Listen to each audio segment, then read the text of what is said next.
Je trouve que c'est un espace qui est très proche de nous en tant qu'être. Mais en même temps aussi, c'est un espace, pour moi personnellement, c'est un espace intemporel. C'est-à-dire, moi, je ne vois pas la Médina comme un espace historique. Je ne le vois pas comme un espace qui est chargé justement d'histoire. Je le vois comme un espace qui a presque toujours existé sur cette forme et qui pourrait toujours continuer à exister sous cette forme et qui pourrait toujours être vécu sous cette forme-là. C'est-à-dire, à la limite, c'est un espace qui est intemporel parce qu'à chaque époque, il pourrait toujours susciter la convoitise de nouveaux occupants.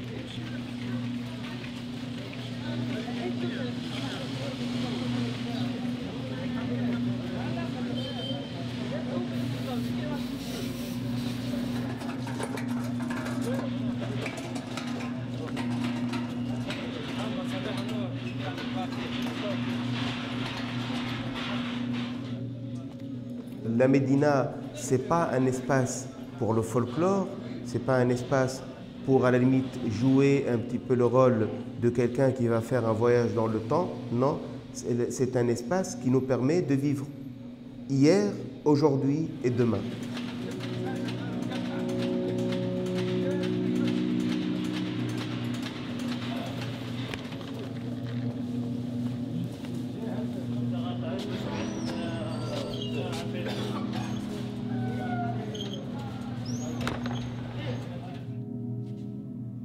C'est quelque chose qui est à la limite très proche de nous, très proche de notre être, et que c'est aussi un lieu d'évasion par rapport à cette ville qui est en dehors de la Médina, qui est à la limite connue par le bruitage, la pollution, le mouvement de la cohue, de la foule, et ainsi de suite.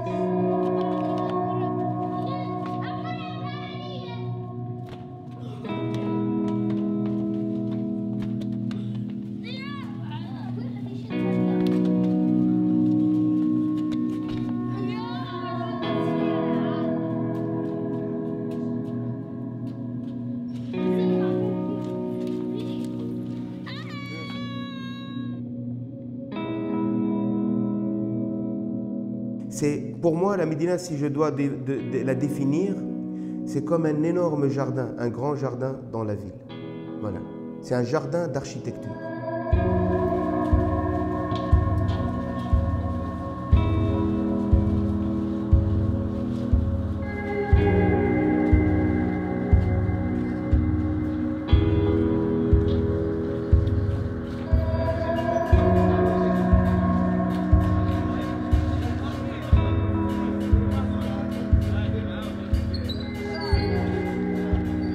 C'est un espace qui vit, ça prouve que c'est un espace qui est quand même en vie.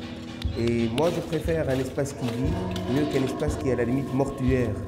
Donc la Médina prouve encore une fois, même si les choses se passent peut-être pas de la meilleure manière possible, mais montre que ce n'est pas un cimetière, ce n'est pas un musée à ciel ouvert. C'est quelque chose qui est vivante et donc qui change, qui est interchangeante, et c'est un bon signe.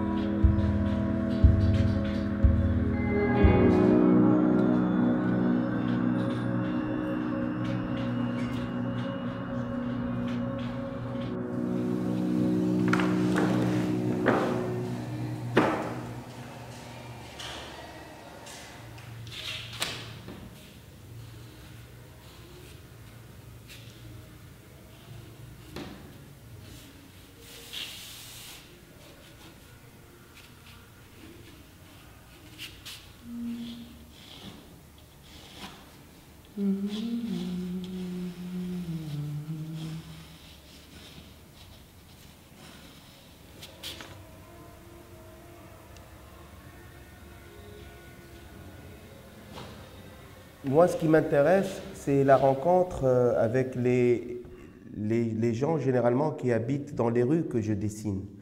Et donc, la plupart des personnes qui habitent dans ces rues n'arrivent pas à bien lire leurs rues. C'est-à-dire, généralement, même quand on leur demande qu'il y a tel ou tel, dans tel endroit il y a telle chose, ils ne le savent pas, ils l'ignorent.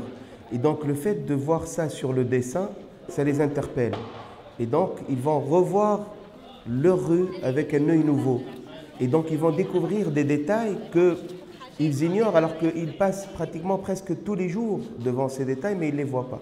Donc c'est presque les attirer à regarder de nouveau leur espace, c'est-à-dire relire. Parce que pour moi, regarder aussi, c'est lire.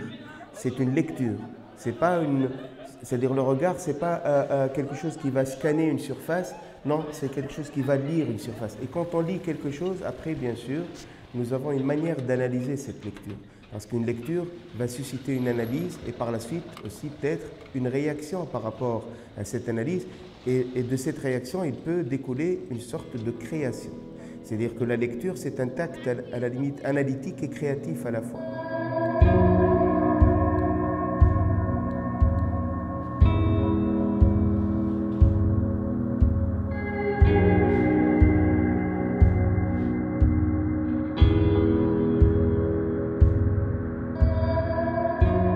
Pour moi, la Médina est à dessiner entièrement, depuis sa partie nord jusqu'à sa partie sud.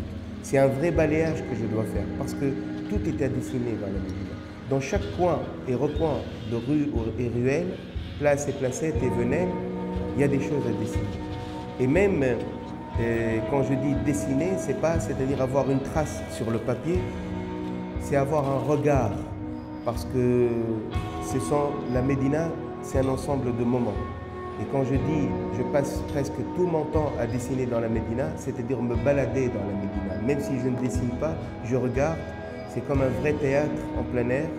Et donc pour moi, le dessin, c'est aussi le moment.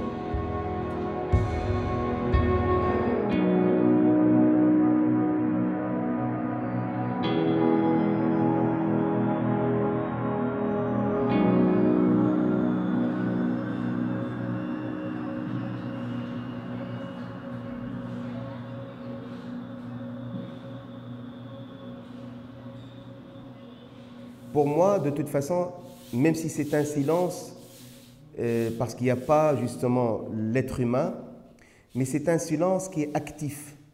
Et quand je dis silence actif, c'est le silence actif de l'architecture. Parce que pour moi, l'architecture est parlante. L'architecture parle, les murs parlent, les détails parlent. Je pense que la Médina va durer beaucoup plus que toutes les nouvelles architectures que nous sommes en train de faire. Déjà, le fait qu'elle a vécu tous ces siècles, c'est une preuve de sa pérennité. Et donc moi, j'y suis sûr et certain qu'elle va encore durer, même beaucoup plus que cette nouvelle architecture que nous sommes en train de faire.